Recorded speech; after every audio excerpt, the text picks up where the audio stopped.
When you're building a network of referral partners, are you considering the value that you have to offer them as much as the value that they offer to you? In today's sponsored podcast, I talked to Jason Mitchell. He's the founder and CEO of JMG Real Estate. It is one of the top mega teams at the RealTrends verified rankings. And he's got a really unique business model where he'll share his insights on how he's holding agents accountable for their productivity and managing the relationships with these large referral partners.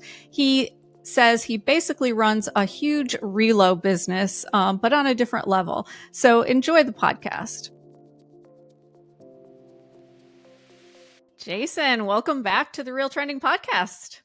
Thank you. Sorry about my hair. I'm just noticing it. I'm like, what the heck happened? It's the new fancy hairstyle. Oh, yeah. I'm so cool these days. So I want, for anybody who, hasn't listened to you on the podcast in the past, you have a really innovative business model that offers some pre-qualified leads to your agents, and you've really expanded quickly. You've done a great job with it. So I just wanted to kind of have you explain a little bit about what it is that you do, and maybe talk a little bit about the progression of the company. Sure. So, really our model is, although we're a brokerage in 40 states, we're really just a big team. And so what's important now more than ever is to provide value to agents. And it's one thing to have good training. It's one thing to have good systems, good tech, but you got to be able to help people build their book of business. I mean, I think that is core concept now, to where, look, that's why people join teams. They join brokerages for support. They join teams to grow. And those teams need to give value. And the value that you got to add is, I need to be able to help you build your book of business. And so what JMG has become over the past decade or so is, we're the number one business to business brokerage in the country. And what that means is that we work with more businesses to drive business into our company, to give our agents the ability to work with more consumers. As an example, this year, we work with a lot of big brands. So, we have Veterans United, we have Rocket, we have Zillow, Home Story, New American Funding, you name it, Freedom Mortgage, the list goes on and on. Mr. Cooper, the list goes on and on. A lot of companies, right? And they're all a little bit different, some the same, some different. But the reality is they all trust our company to work with their clients and service them. And so this year, we'll distribute somewhere in the ballpark of around 40 billion in referrals, which is around 100,000 referrals to, today we have about 700 agents that get referrals. So, when you can, and they're high quality, right? Like, it's not an internet lead. Like, I look at leads differently than referrals. When Veterans United sends us a referral, we close those at like 18 to 20%. Same thing with Rocket and New American Funding. And these are really good referrals. Because I think another mistake that teams make too, or team leaders make, is they think they're giving value when the reality is a lot of agents say, I don't even want to work those leads. If your value prop is you're giving a bunch of Boomtown leads or Google pay-per-click leads that close at 1 or 2%, a lot of your agents will eventually stop working them because it's just too hard. They've become now a telemarketer, not a real estate professional. And so we want to tee up high quality opportunities to our agents, and that's what we do. And so, our average agent closes an extra 28 transactions a year. That's big. And so and it's not just about the money you can make on those 28 extra transactions. It's about the fact that you now have 28 extra people in your book of business that can now refer their friends and family to you. And if every year that just keeps snowballing, like, you can build a really good book of business at JMG. Now, JMG, you gotta qualify, you gotta be a good agent. And, we don't want agents that are doing 50 million a year in production, because you won't work a $300,000 referral. We want motivated agents that say, I want to build my book of business. I'm doing 2 million this year in business. I want to get to 20 million. And that's where we come into play. The hungry and motivated agents that want to grow their book. That's the model that we have. So you have built relationships with all of these lenders. How, tell me a little bit more about that and what it took to really build that, because I mean, it seems like a total win-win on both sides. And I don't hear a lot of teams, agents, or brokerages doing that. Well, I think what helps us is, we got a lot of big names now. And when I was building it, I had one big name, like a big name. Now that was Rocket. That was my first partner, still one of my biggest partners. And the reality was, when I had them on the resume, a lot of people were like, well, if you can manage Rocket, you could probably help us out too, right? But that was the first stepping stone. But I built the whole company on, our systems are built around servicing organizations. So when I build our internal systems, the updating portals for our agents that coordinate with the journeys we put their customers on, we were building to make sure we were servicing their clients at a very high level. That's how I focused the building of the organization. And then the second piece was, we better perform, because they don't care who I am. If we're not performing and helping out these clients and closing deals, we're going to lose these partnerships. We're going to lose this partner. But I think the component where, if we flip the script from agent side to organizational side and say, why JMG? I think what our organizations that work with us is that we're very easy to manage, because in one phone call, I can manage 800 agents for you. Mm-hmm. So you don't have to worry about the management component of, this agent in Austin, Texas didn't do this, and calling that agent and having discussion. It is, call your account rep at JMG and they're going to handle everything for you. So one phone call manages an army of agents across the country. So the scale of the company is really what a lot of our agent or our organizational partners like, because not only can we perform, but it's very easy to manage what would be our account for them, because we take care of that busy work for our clients. I mean, our client is the organization. Our client's client is the one in the field that we're taking care of. But we got two sides that we have to make happy. Yeah, absolutely. So let's talk a little bit about your referral partners and kind of the benefits of your model to someone who might want to join. Well, there's a lot of different channels, right? So take Zillow. That's a partner who we've been partners with for, I think, 5 years now. That's the flex stuff. So that comes in, tour requests and normal Zillow stuff, and then we get some lending side, and those are in several different markets. It's not a nationwide account, but that's home search. So there's home search as one category. We also work with Movado. We work with Realtor.com. So that's more home search. That's more top of funnel. Our lending partners are more mid funnel. So that is the Freedom Mortgages, Mr. Coopers of the world, those lending the Rockets of the world, Amerisave. These are clients that have called to get pre-qualified, that don't have an agent, and they want to get connected to an agent. That's the lending side directly. Then there's some networks that we work with. The network piece would be Home Story. That's our biggest network partner. They manage other accounts for banking institutions. And so they are the catalyst to power a lot of their technologies, and have made commitments to their banking partners that they have the best agents to service your clients. And they use JMG as a conduit for some of that.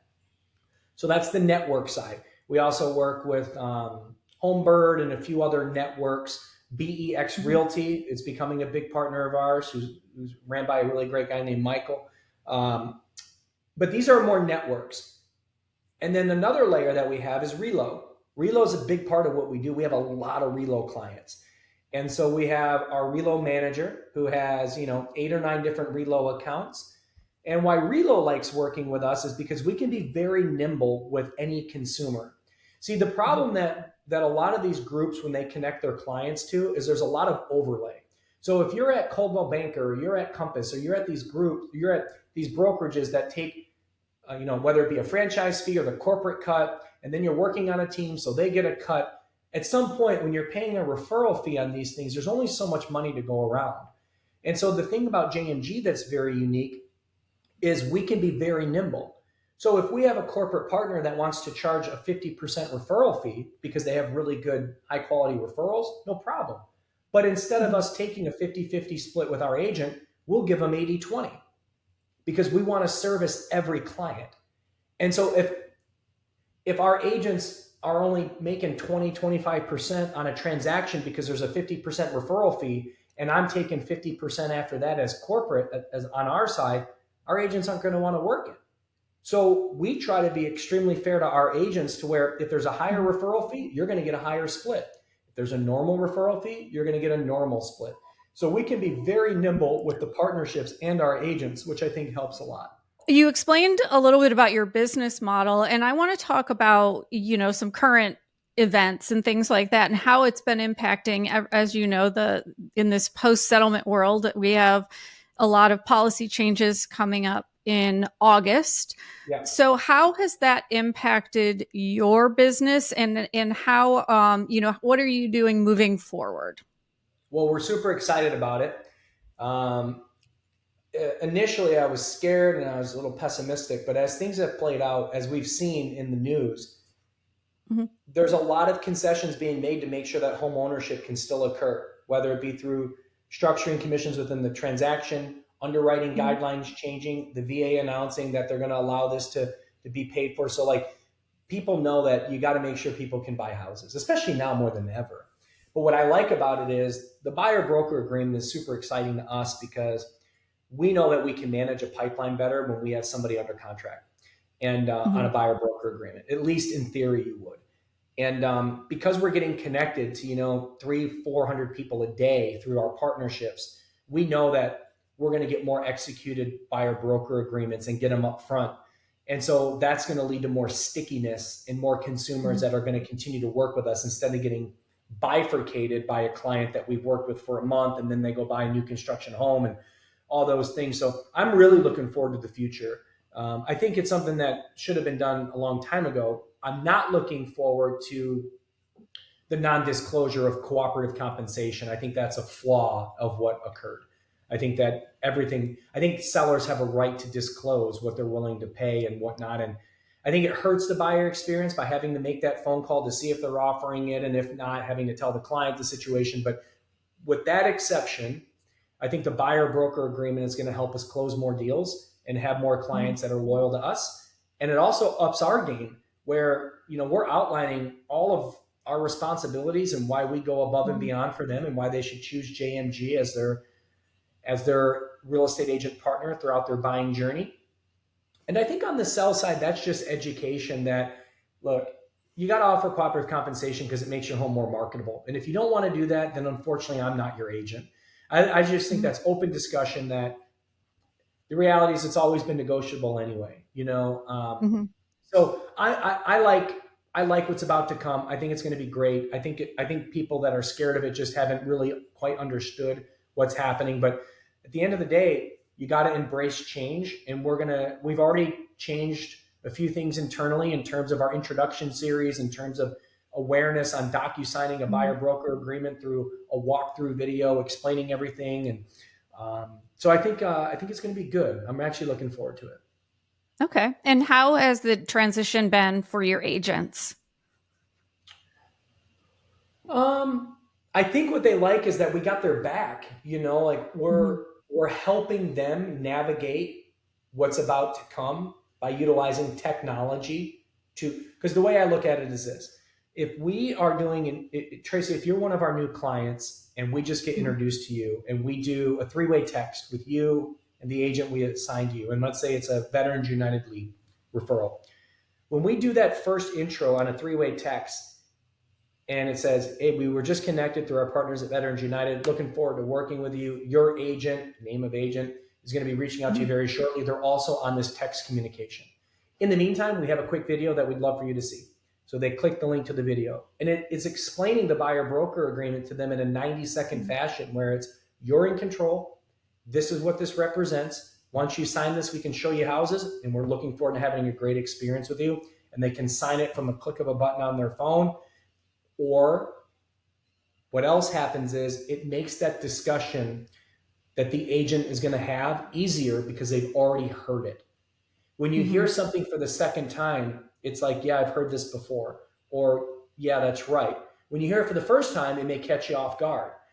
Conversations are always easier the second time. It's just Hmm. like what we've been training our loan officers that send us referrals from our organizational partners.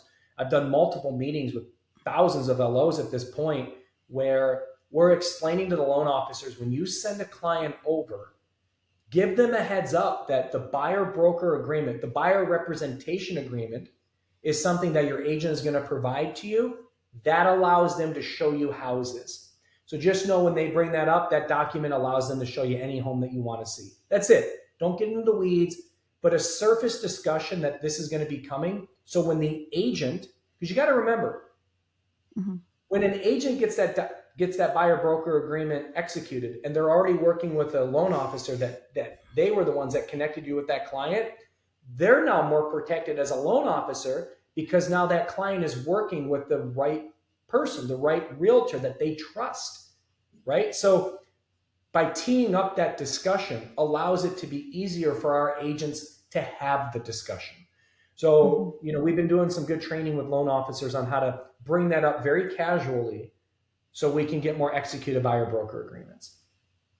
I love that. I love the idea of the explanation via video as well, just to kind of reinforce and allow them to process what's going on, as well. So I like that. Yeah. So the way you structure JMG, there's a lot of opportunities for agents and teams. Let's talk about those opportunities and what you're seeing out there as far as like if you've got any examples of agents that joined your brokerage and kind of found their niche. Yeah. I mean, we have a lot of those stories. I think the opportunity is this where JMG is positioned really well is that we know we have amazing partners that trust us. Now it's we got to get in more markets to service our clients. What that Hmm. comes from is leadership. So we have markets that we're currently active in where some markets we don't need to add any more agents and some markets we do, but we're already established. We're getting referral opportunities. Those are individual hires and agent hires that we just need more coverage in that area. The other side of it is we need leadership. And so if you're a small broker owner or you're a team leader and you're in a market center that we're not in, the advantage to partnering with JMG is we can give you more fuel than ever to grow and not only grow your team, that's not necessarily even the component, to add more value to your agents by Hmm. partnering with JMG who can provide these business again, as long as you're accountable and you can close deals, I mean, that's the golden goose though. I mean, you got to be accountable, you got to be able to close. But if you're a team leader that's like, look, I got a team of 10 and I'll give an example of, we want to open Oklahoma City as an example. I have a team of 10 agents, I have a team of 12, I have a team of 8. Great. If you partner with us and you have good agents that want to work referrals, we can help them close more deals than they ever have before.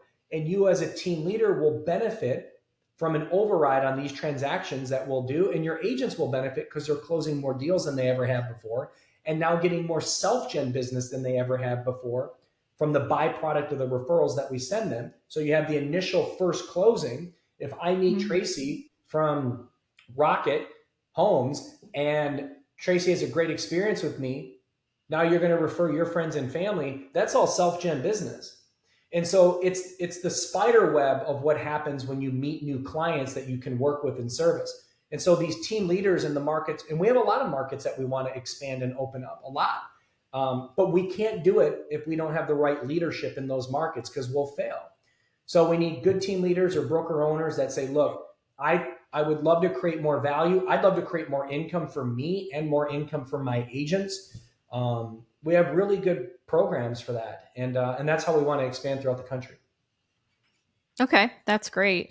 And so you have a team of very productive agents, and I think that's difficult to put together. I think so. Tell me a little bit about how what you're doing to train and build more productive agents. on your team at your brokerage?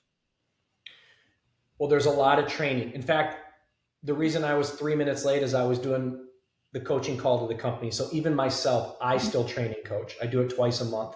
So we have world-class coaching, in my opinion, from some of the best. But also when you get onboarded to JMG is very unique. It's not like joining an EXP and like you get taught the back office and here's how to work your down, all that stuff. And this isn't a shot at DXP. It's just we're built different because the training that you go through is about servicing partnerships and what our expectations are and the meetings that you have to attend because you have to be accountable.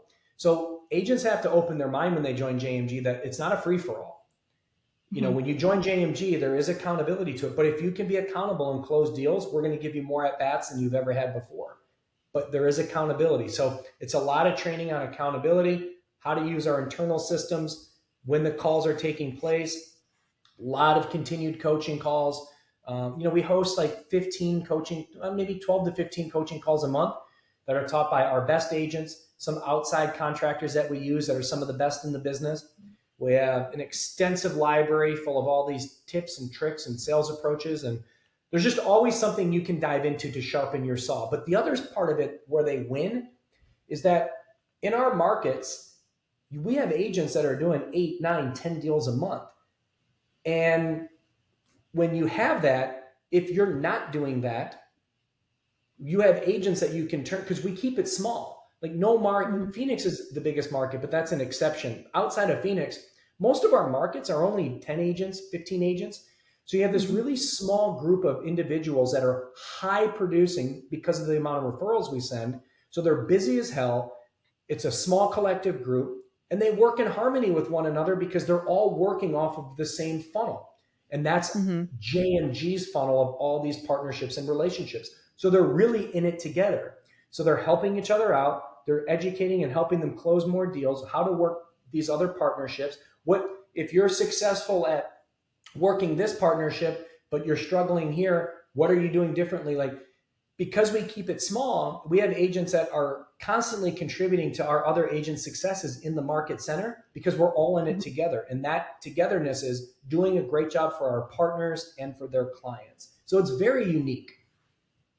Yeah, I mean, that togetherness kind of creates the accountability too, because if you've got a small team, it's very obvious when maybe you're not pulling your weight or doing what you need to be doing. Or if you're just a number at a larger brokerage where people don't, I mean, I've been in this game, this is my 21st year. I've been at, I don't know, 3 or 4 different brokerages. And you know what?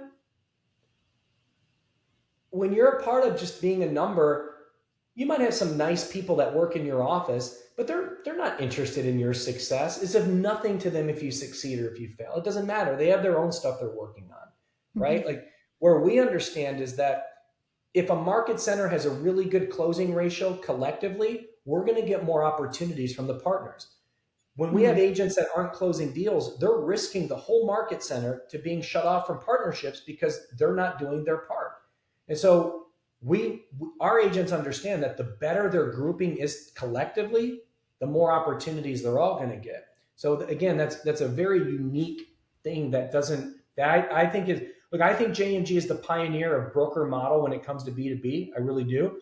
And, you have these local market team leaders that have these teams that work referrals from a lot of the partners that we have, but the scale and making it an actual company, we're really like this new age reload, right? Like that's kind of how we operate is we're just a new age brokerage that acts like a reload company, but we're really a brokerage that provides a lot of training, support, tech, and most of all the ability to grow your book of business, but it's very unique.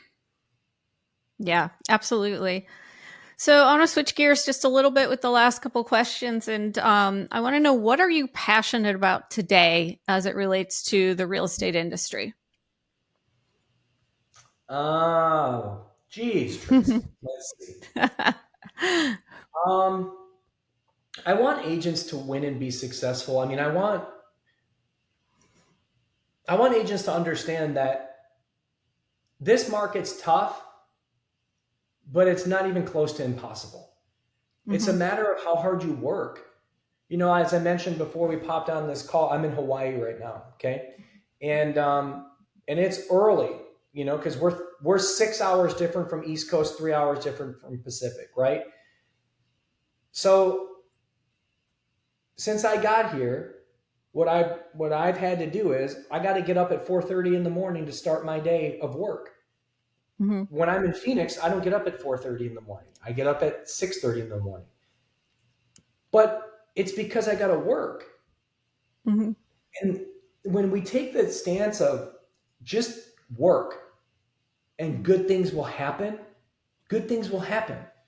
And so for me, like my successes in the field and being, the agent that I was compared to the CEO that I am today all stems from I'm a practitioner of real estate. I'm not an M&A guy. I'm not a Wall Street guy. I'm not a guy that raised a bunch of money to start a new model. Like I am a true practitioner of real estate. And so everything that we do at JMG stems from what's in the best interest of our agents. And so when we talk about what I'm passionate about is this ability to help agents see their true potential, that if you get up and you outwork people, you will win in real estate. But getting up and doing a walkthrough and then going on a couple showings is not a full day of work. It's not. You have to get busy. You have to follow the roadmap of what a marketing plan consists of and staying consistent within your approach every single month. Because the problem in real estate is this: good month, bad month, bad month, good month, bad month, bad month, bad month, good month. What we need to have is this: good month, great month, good month, great month, good month, good month, good month. Consistency is everything. But if you're not consistent with the busy work of constantly being out there because where people fail in real estate is they don't know how to stay busy with doing the right things. They just think they wait for their phone to ring with a referral from a friend or family member, or hoping that the person that walks into the open house today is going to buy a house. It's not.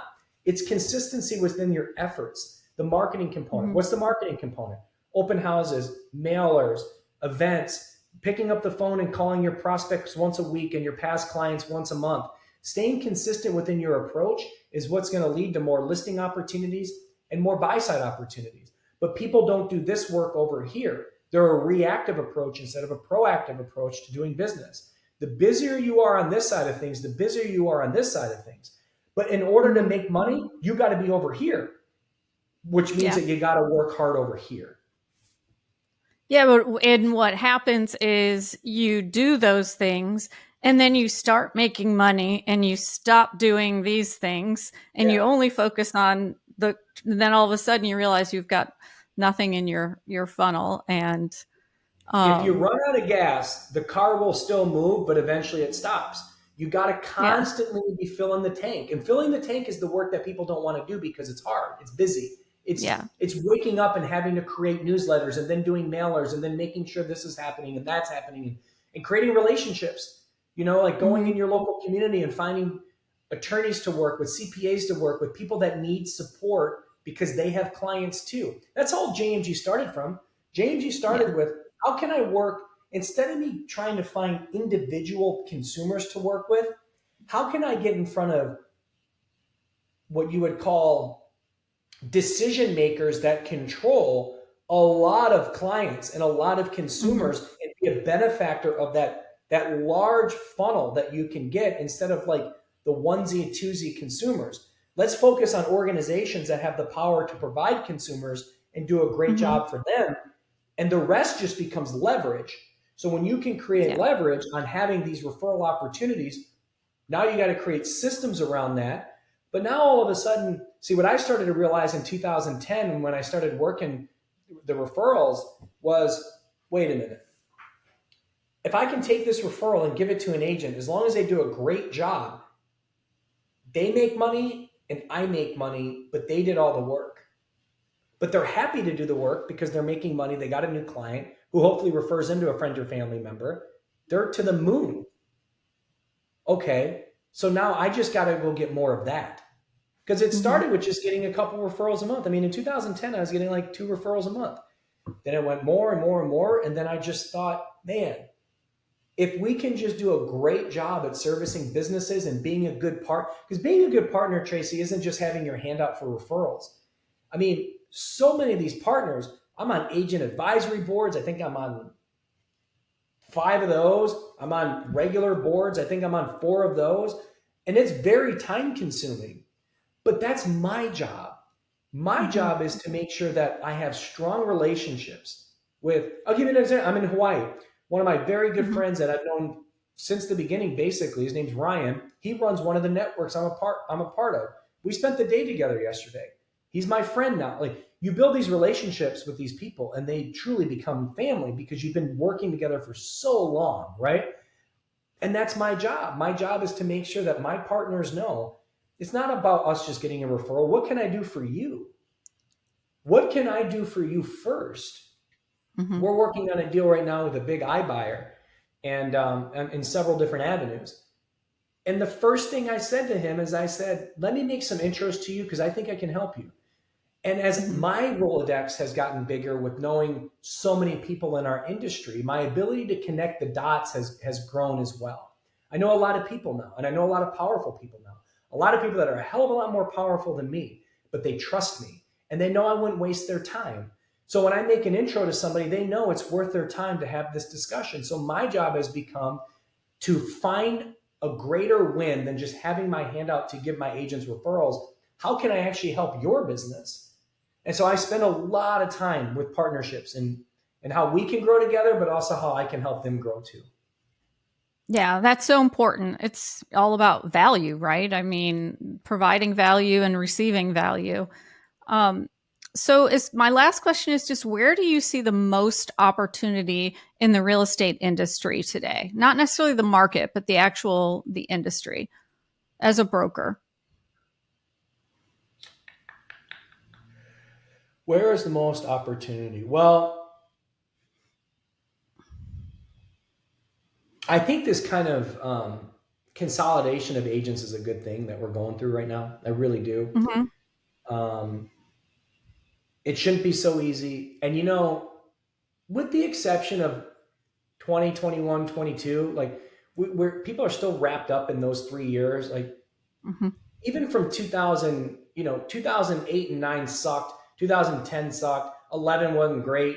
12 really started, like 12 to 16 was a good normal market. 17, 18, 19, they were okay. And then everything just went gangbusters. But we tend to think about just those 3 years for the most part. Yeah. Because the reality is 2023 and 24 are not easy. It's actually really hard. So we went from way up here to way down here. And in the next year, we're going to kind of be right here. And so when things normalize, I think that things will get a little bit easier, but they're also going to have gone through this change. And the change is going to be the opportunity where those that have organization is going to be key for agents too, being organized and being able to really provide a great service and showing your value proposition to these new clients that you have. There is a new world of real estate coming out. But I think, look, I bet the house on the fact that what changed was that from 2002 to 2010, I mean, really, Zillow started to get going in 2009, 10, 11. I mean, Zillow wasn't really even a thing.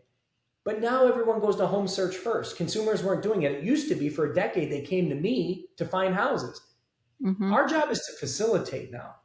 And so I'm still a firm believer that it's going to be very hard to get to the consumer as a real estate professional because you're not first anymore. They're not going to real estate agents first. They're going to lenders and they're going online. And that's not going to change. Homes.com isn't spending $1 billion to get to think that consumers are going to start going to real estate agents first because we can't compete. You just can't. There's no way an individual agent or a team leader or even a real estate brokerage, a big one like Compass or EXP or Keller or the big brands, they can't compete with Zillow. You can't compete with Homes. You can't compete with Rocket. You can't. Plus, it's not your model. Your model isn't driving leads. Your model is agent attraction and recruitment and retention. Recruitment, retention, training, development. they don't get to the consumer first. The consumer goes online or they go to a lender, and that's not going to change. And so the opportunity lies with being able to, it's hard to get into a lot of the groups that we're a part of now. There are a lot of them are closed networks. Most of them are. You can't even get into them anymore. That ship has sailed. So it's not about, this isn't a pitch to join JMG. It's a pitch of, if you're an agent and you need to close more deals, you need to find places that can help you close more deals. Because if you sit there and you're idle at your brokerage and you're like, well, I'm here because I got a 90-10 split. Okay, great. Let me ask you a question. Would you like to get 60% of something or 0% of nothing? Because if you're sitting at your brokerage because you're at 90-10 or you're 100% shop, but you can't find deals, what's the alternative? Going out of business? You have to be able to work with consumers. You have to be able to get in front of people. And honestly, agents aren't first anymore. And you also can't compete when it comes to online marketing. You just can't. So if they're not coming through an open house, how are you finding your clients? Only through past clients. What if I don't have a lot of past clients? Then you got to go prospect. How do I do that? It's hard. Busy work. So some of the ways to do that is find the teams in your market or groups like JMG that can help you facilitate and become more transactional. The more deals you close, the more money you're going to make, but it's not the money on the upfront. It's the fact that you now have a book of business that at any time now can send you their friend and family member, right? We have to focus on being more transactional is the key. Agents, stop worrying about how much money you're making on a deal and just close more deals. Yeah, definitely. Well, Jason, thanks so much for joining Real Trending today. As always, it is a pleasure having you on the podcast. I learn something new every time. So thank you.